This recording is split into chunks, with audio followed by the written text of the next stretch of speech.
సకల మంత్రముల సంభవమూలము. శ్రీ విష్ణు రూపాయ నమ శివాయ. 924వ నామం పిత, అటు తర్వాత నామం మాత, ఆ పైనామం పితామహ 926వ నామం. ఈ 3 నామముల్లో ఉన్నటువంటి వరుస క్రమంలో తండ్రి, తల్లి, తాత ఈ 3 రూపములో ఉన్నటువంటి వాడు అని ఈ భావాన్ని మనం సృష్టిపరంగా భావించినప్పుడు ఒక విశేషం ఉన్నది.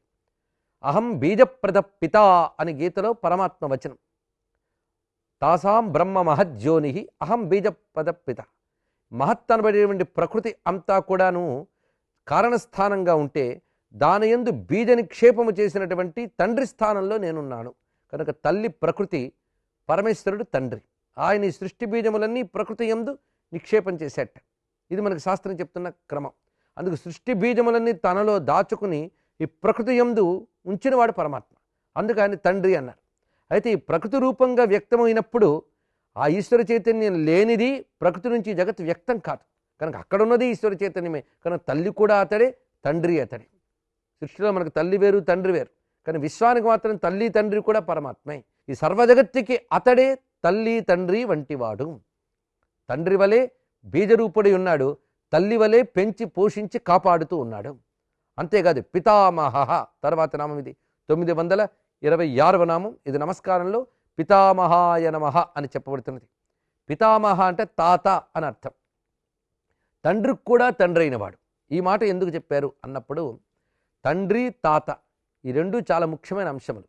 ఈ తాత పైన తాతలందరికీ కూడా తాత శబ్దంతోనే చెప్తూ ఉంటాం మనం. ఆ మాటకు వస్తే తండ్రికి కూడా తాత శబ్దం ఉన్నది. తాత పైన తాతను ముత్తాత అంటాం. మొత్తమే తాత అనే శబ్దమే కొనసాగుతూ ఉంటుంది. తండ్రికి కూడా కారణమైన వాడు అంటే సృష్టిలో మనం ఏది చూసినా ఇది కారణం అనుకుంటాం, కానీ కారణం వెనుక మరో కారణం ఉంటుంటుంది. దానికి అంతు లేదు, అలా వెళుతూ ఉంటుంది. అలా కారణాలకు కూడా ఎవడు కారణమో అతడు పితామహ. అన్నిటికీ ఆయన కారణం, ఆయనకేది కారణం కాదు గనక ఆ పెద్ద తాతగారు ఎవరయ్యా అంటే ఆ పరమేశ్వరుడే పెద్ద తాతగారు. అందుకనేమో వృద్ధాయ సమృద్ధ్వనేచ అన్నారు. పెద్ద తాతగారు ఆయన. అందుకు సర్వజగత్తుకి తండ్రి వంటి వాడు ఆయనే పరమ కారణం అని చెప్పడానికే పితామహ అని చెప్పారు. కారణాలకు కూడా కారణమైనటువంటి వాడు అని. పైగా అందరికంటే పెద్దవాడనే భావం కూడా ఇందులో దాగి ఉంది. 927వ నామం స్వర్గద్వారం. స్వర్గమునకు ద్వారమైన వాడు. ద్వారము అంటే దేనివల్ల మనం పొందగలమో దాని ద్వారం అంటాం. ఒక ఇంట్లోకి వెళ్ళాలంటే ద్వారం ఉండాలి. అలాగే స్వర్గంలోకి వెళ్ళాలంటే పరమేశ్వరుడే ద్వారం అంట. అంటే ఈయన ద్వారానే మనం స్వర్గాన్ని పొందగలం. అందుకు స్వర్గద్వారం అంటే స్వర్గంలోకి వెళ్ళడానికి ఏది ముఖ్యమో అది ఈయనే అని దీని యొక్క అర్థం. స్వర్గానికి వెళ్ళాలంటే ఏం కావాలి? పుణ్యము, తపస్సు. ఈ రెండే మనం స్వర్గానికి చేర్చగలం. అందుకే తపస్సు ద్వారా చేసే పనే పుణ్యం.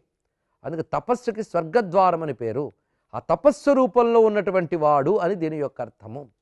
అందుకే తపోరూపం తపోబీజం తపోధనధనం వరం అని ప్రసిద్ధమైన ఈశ్వర స్తుతి ఉంది. అందులో తపోరూపం, తపస్సు ఈశ్వర స్వరూపం.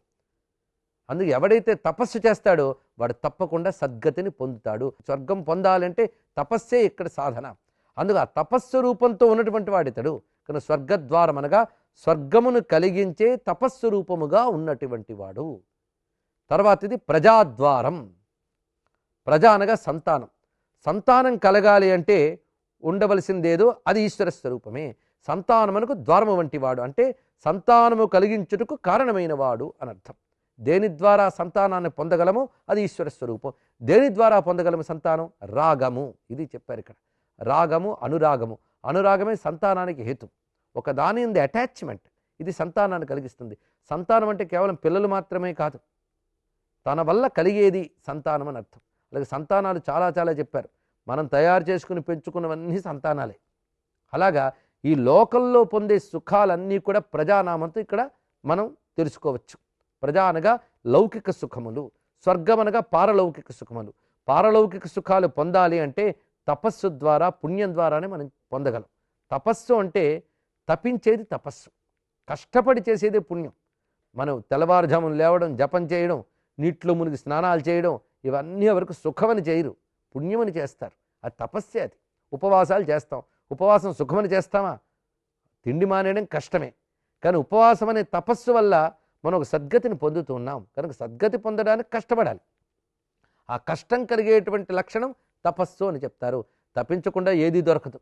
ఆ తపస్సు రూపంతోనే స్వర్గాన్ని పొందుతున్నాం. అలాగే లోకంలో ఏది పొందాలి అన్న ఉండవలసింది రాగము, అనురాగం. ఒక అటాచ్మెంట్ లేనిది ఏది పొందలేం. ఓ సంతానం కలగాలన్నా అనురాగం వల్లనే మనం పొందగలం. అలాగే సృష్టిలో ఏ వస్తువుని మనం మమ అని పొందగలిగినా దానికి ఉండవలసింది అనురాగము. కనుక రాగము రూపముతో ఉన్నవాడు అని దీని యొక్క అర్థము. కనుక లౌకిక సుఖాలు పొందడానికి హేతువైన అనురాగము ఈశ్వర స్వరూపమే. ఆ రూపంగా లేకపోతే ప్రపంచం నడవదు. అలాగే స్వర్గ సుఖాలు పొందాలి అన్న తపస్సు రూపంతో పరమాత్మ మనకు మార్గాన్ని చూపించాడు. అందుకు ఇహానికి పరానికి కారణమైనటువంటి వాడు ఆ పరమాత్మ అయిన ఎరుక ఈ రెండు నామములతో ఉన్నది.